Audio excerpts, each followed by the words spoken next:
السلام عليكم ورحمة الله. اخواتي وحبايبي، تعالى نتكلم شوية في الكورة. تعالى نتكلم في الأزمة اللي دايرة بين اتحاد الكرة والأهلي. بس يعني قبل أي حاجة، هي دي مش كورة. والموضوع في مصر بقى يعني في الكورة بقى صعب أوي، الوضع بقى يعني سيء سيء أوي يعني الواحد لو اتكلم بطبيعته هيقول ألفاظ مش ولا بد. فهنحاول نمسك لساننا يعني، عشان هو الشغل اللي داير ده شغل التلقيح اللي داير، وشغل المعاندة اللي داير، وشغل المصالح اللي داير في الكورة. يعني حاجة غريبة. هو أولا ما فيش كورة، يعني مبدئيا قبل أي كلام هو ما فيش كورة بتتلعب. هي كل اللي داير حوارات.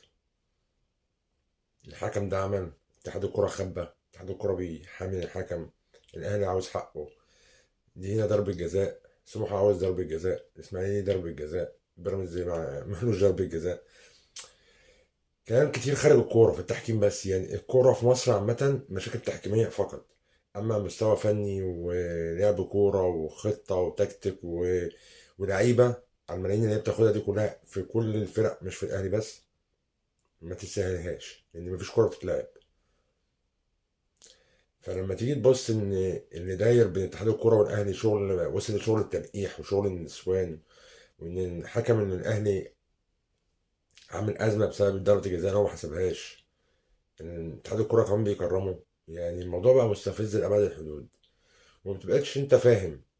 رئيس لجنة التحكيم اللي طلع من كام يوم وقال لك ده السنة اللي فاتت اتحاد الكورة ما طلبش مني أصلا إن أنا أجيب حكام أجانب. ورجع اتحاد الكورة طبعا قال له أنت غلطت غلطة كبيرة، فرجع في كلامه قال لك أنا لا، الترجمة كانت غلط، أنا فهمت غلط عشان الترجمة. طب وبعدين الأهلي يبعت البعثة والناس اللي راحت تسمع يعني الفار. آه، اللهم صل على النبي، الواحد والله العظيم هنج من كتر اللي بيحصل في مصر.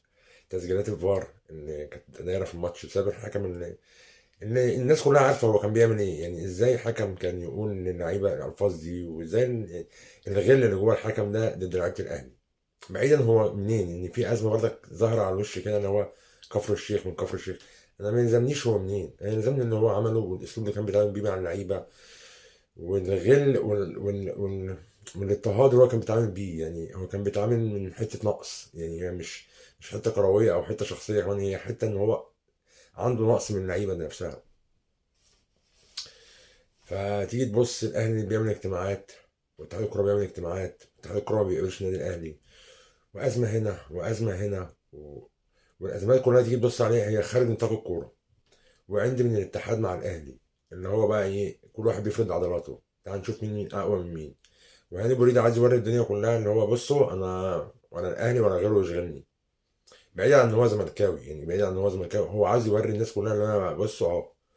بس عارف لو في الحق هقول لك ماشي والله.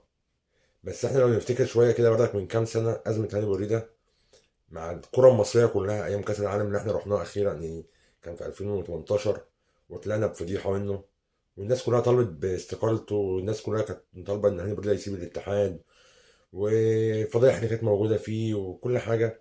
رجعوا انتخبوه وجابوه، فهي دي الكوره في مصر. يعني هاني بوريده مشي، هاني بوريده جه، جمال علام مشي، جمال علام جه، احمد مجاهد مشي، احمد مجاهد جه. هي اما تلات اربع اسماء في مصر ما بيتغيروش، عقبال ما الناس تنسى ده نجيب ده، وعقبال ما الناس تنسى ده نجيب ده، ودايره وايه، دواخين يرمونا، هي دايره وما نطلعش منها. بقالنا كام سنه بنقول تطوير الكره في مصر، بقالنا كام سنه بنقول ما عندناش منتخبات، بقالنا كام سنه بنقول ما عندناش لعيبه، بقالنا كام سنه بنقول هنطور الكره في مصر. مفيش حاجه بتحصل، لان هي مش دايره تطوير ولا دايره افكار جديده، ولا في حد بيفكر بره الصندوق ولا جوه الصندوق. هو كله ماشيها يلا، يعني نعدي اليومين بتوعنا ونعدي مصالحنا، ونشوف مصالحنا ونطلع افضل مكاسب لينا في الفتره اللي احنا قاعدينها ونمشي. وكمان تلات اربع سنين الناس تكون نسيت، نرجع تاني نترشح ونكسب ونخش وهكذا، يعني فاهمني. وهي كلها شله واحده، يعني هي كلها شله واحده.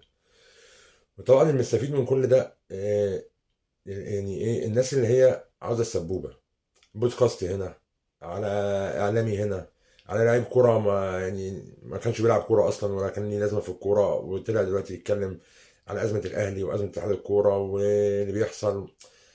وكلها ترندات كدابه، وكلها ناس بتهري في المهري ومفيش كوره. يعني النتيجه في الاخر ان الواحد بيدور عليها كجمهور وكمشجع، انا عايز اتفرج على كوره.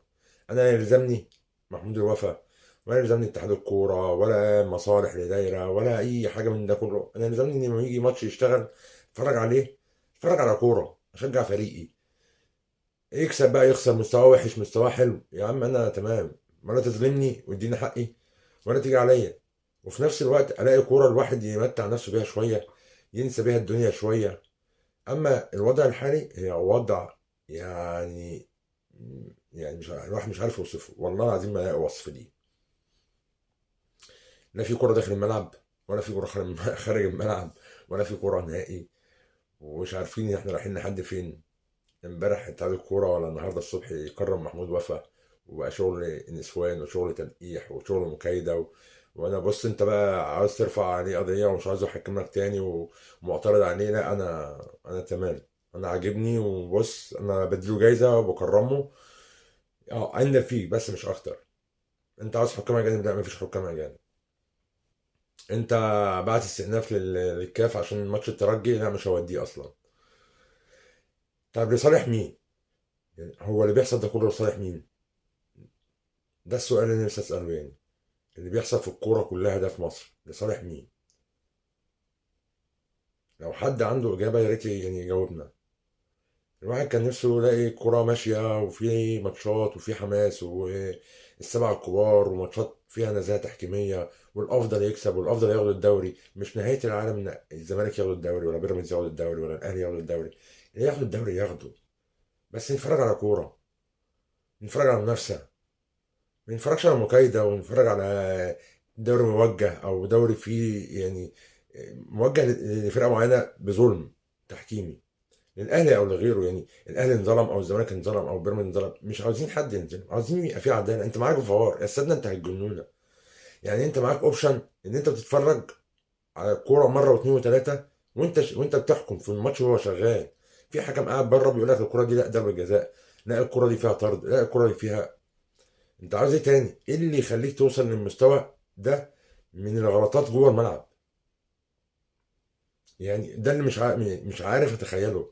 لما تبقى في مثلا قرارات تحكيميه زي ضربات الجزاء والكروت الحمراء والحاجات اللي بتدخل فيها الفار، معاك اوبشن ما كانش موجود في السنين اللي فاتت. ليه تركب نفسك لغلط؟ وليه تحط نفسك في موقف زي ده وليه عنده في الغلط وليه كبر لصالح مين يا جماعه؟ ما تخلوا الكوره ماشيه يعني، هو نتفرج عليها وننسى بيها الدنيا شويه ويمكن ربنا يكرمنا ونلاقي كوره حلوه نستمتع بيها، واللعيبه تدينا كوره بالفلوس اللي هي بتاخدها دي او اي حاجه يعني مش كده والله. بس هي احلى حاجه في اللي داير ده كله ان الاعلام مبسوط وبتوع الميديا كلهم مبسوطين، لاقيين حاجه يهروا فيها هما كمان. سيد عبد الحفيظ راح الاتحاد، ما حدش قابله في الاتحاد، على الله حكايتنا والله.